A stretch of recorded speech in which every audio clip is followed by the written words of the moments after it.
এই ছোট্ট কুকুরের মনটা অনেক খারাপ হয়েছিল, কারণ মানুষেরা তাকে জোর করে একা একা চাঁদে পাঠিয়ে দিয়েছিল।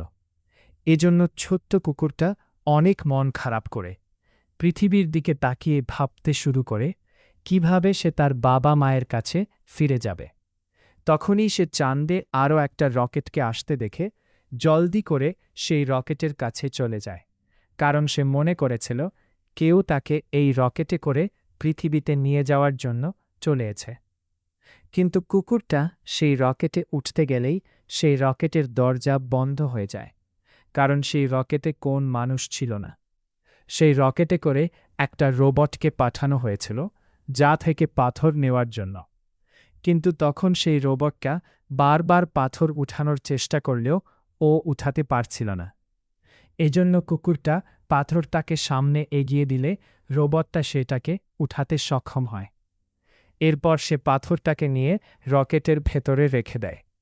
কিন্তু সেই রকেটের মধ্যে এখনও অনেকগুলো খালি ডিব্বা ছিল, যেগুলোকেও পাথর দিয়ে ভরতে হবে। যা দেখে কুকুরটা ভাবতে শুরু করে সেই রোবট তাকে এই ডিব্বাগুলোকে পাথর দিয়ে ভরতে সাহায্য করবে।